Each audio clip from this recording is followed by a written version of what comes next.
राजस्थान का अजमेर ख्वाजा मोइनुद्दीन हसन चिश्ती की दरगाह और पुष्कर मंदिर की वजह से पूरी दुनिया में मशहूर है। इस धार्मिक शहर की आबो हवा में साल 1990 से 1992 तक कुछ ऐसा घट गुजर रहा था जो न सिर्फ गंगा जमुनी संस्कृति को कलंकित करने वाला था, बल्कि अजमेर के सामाजिक ताने बाने पर बदनुमा दाग बनकर उभर रहा था।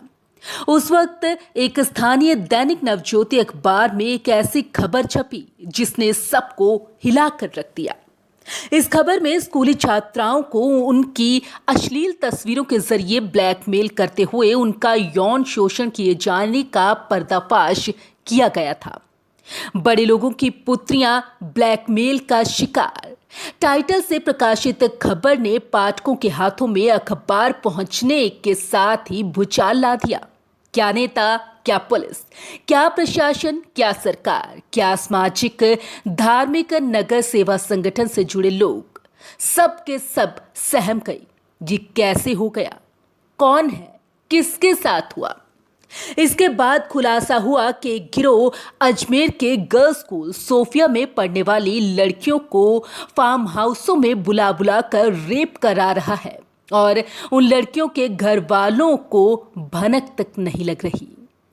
रेप की गई लड़कियों में आईएएस, आईपीएस की बेटियां भी थी। इस पूरे कांड की अश्लील तस्वीरों के जरिए ब्लैकमेल करके अंजाम दिया गया था। पीड़ित लड़कियों की संख्या 100 से ज्यादा बताई गई थी। इन लड़कियों की उम्र 17 से 20 साल के बीच थी। इस कांड की शुरुआत में सबसे पहले फारूक चिश्ती नामक एक शख्स ने पहले सोफिया स्कूल की एक लड़की को फंसाया, उसके साथ रेप किया। इस दौरान उसने उसकी अश्लील तस्वीरें खींच ली। इसके बाद वो इन अश्लील तस्वीरों के जरिए उसे ब्लैकमेल करने लगा। उससे स्कूल की दूसरी लड़कियों को बहला फुसला कर लाने के लिए कहने लगा। मजबूरन वो लड़की अपनी सहेलियों को भी फार्म हाउस ले जाने लगी। उन सभी के साथ रेप और ब्लैकमेल का खेल होता रहा। एक के बाद दूसरी, दूसरी के बाद तीसरी, इस तरह एक ही स्कूल की करीब 100 से ज्यादा लड़कियों के साथ रेप हुआ। घर वालों की नजरों के सामने से ये लड़कियां फार्म हाउसों में जाती थी। उनके लेने के लिए बाकायदा गाड़ियां आती थी, घर पर छोड़ने के लिए भी गाड़ियां आती थी। लड़कियों की रेप करते समय तस्वीरें ले ली जाती थी। इसके बाद डरा धमका कर और लड़कियों को बुलाया जाता। स्कूल की इन लड़कियों के साथ रेप करने में नेता, पुलिस और बड़े अधिकारी भी शामिल थे। इस सेक्स स्कैंडल का मास्टरमाइंड फारूक चिश्ती था, जिसके साथ नवीस चिश्ती और अनवर चिश्ती भी शामिल थे। तीनों ही यूथ कांग्रेस के नेता थे। फारूक अध्यक्ष पद पर था। इन लोगों की पहुंच दरगाह के खादिमों तक भी थी।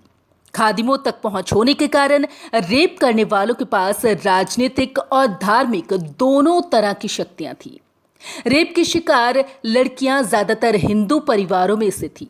रेप करने वाले ज्यादातर मुस्लिम समुदाय के थे। इस वजह से पुलिस डरती थी। इस कांड के बारे में जानकारी होते हुए भी पुलिस कार्रवाई नहीं कर रही थी। उसे डर था कि कहीं सांप्रदायिक दंगे ना हो जाए और उस संभालना उसे मुश्किल हो जाएगा। धीरे धीरे इस स्कैंडल के बारे में पूरे शहर को पता चल गया। लड़कियों की अश्लील तस्वीरें हवा में तैरने लगी। जिसे मौका मिलता वो हाथ साफ कर लेता।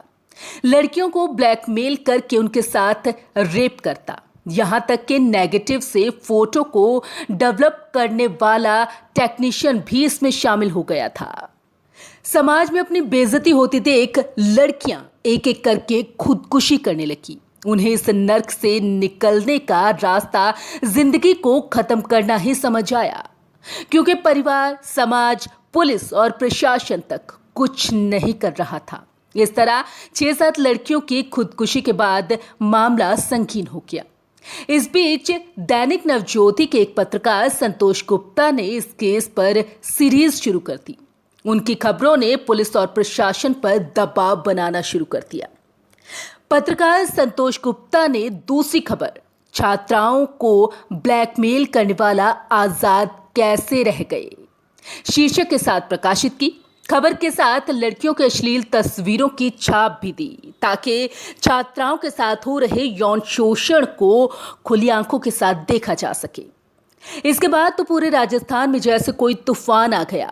तीसरी खबर सीआईडी ने 5 महीने पहले ही दे दी थी सूचना, टाइटल के साथ प्रकाशित हुई। चौथी खबर में प्रदेश के गृह मंत्री का बयान आया। उन्होंने 1.5 माह पहले ही देख ली थी अश्लील छायाचित्र।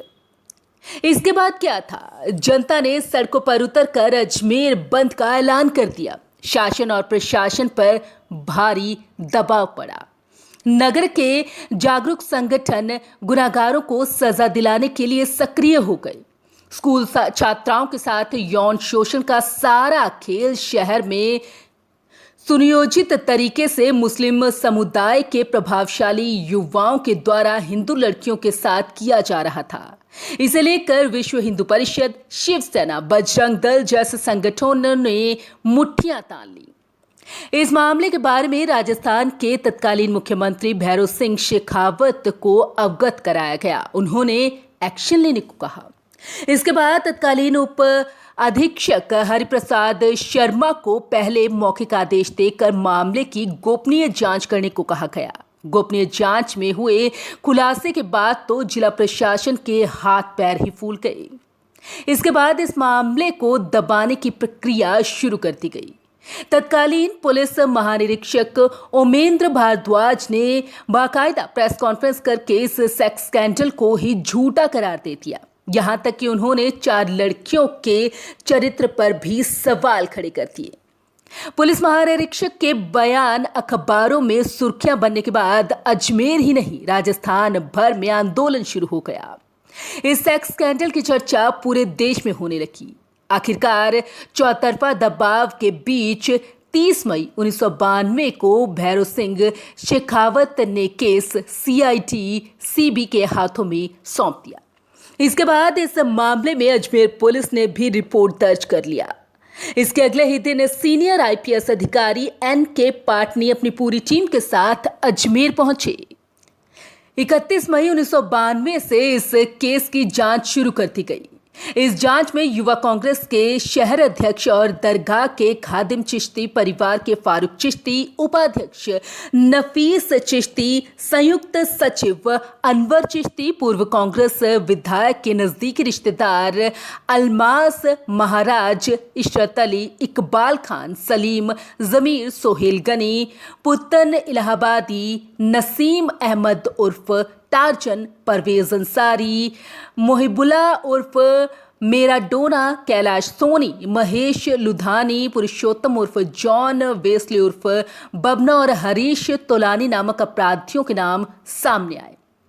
इनमें शामिल हरीश तोलानी अजमेर कलर क्लब का मैनेजर हुआ करता था। वही तो लैब को चलाता था। इसके बाद पीड़ित लड़कियों से आरोपियों की पहचान करवाने के बाद पुलिस ने 8 को गिरफ्तार कर लिया। साल 1994 में आरोपियों में से एक पुरुषोत्तम ने जमानत पर जेल से बाहर आने के बाद खुदकुशी कर ली। इस केस का पहला निर्णय 6 साल बाद आया, जिसमें अजमेर की अदालत ने 8 लोगों को उम्र कैद की सजा सुनाई। इसी बीच फारूक चिश्ती ने अपना मेंटल बैलेंस खो दिया। इसकी वजह से उसकी ट्रायल पेंडिंग हो गई। कुछ समय बाद में कोर्ट ने 4 आरोपियों को सजा कम कर दी। उन्हें उम्र कैद की बजाय 10 साल जेल की सजा दे दी गई। उसके बाद राजस्थान सरकार ने सुप्रीम कोर्ट में इस आदेश को चुनौती दे डाली, लेकिन सुप्रीम कोर्ट ने इसे खारिज कर दिया। इस कांड के 19 साल बाद एक आरोपी सलीम नफीस को साल 2012 में पुलिस ने पकड़ा, लेकिन वो भी जमानत पर रिहा हो गया। देश के सबसे बड़े सेक्स स्कैंडल में आज भी कई पीड़ितों को इंसाफ का इंतजार है।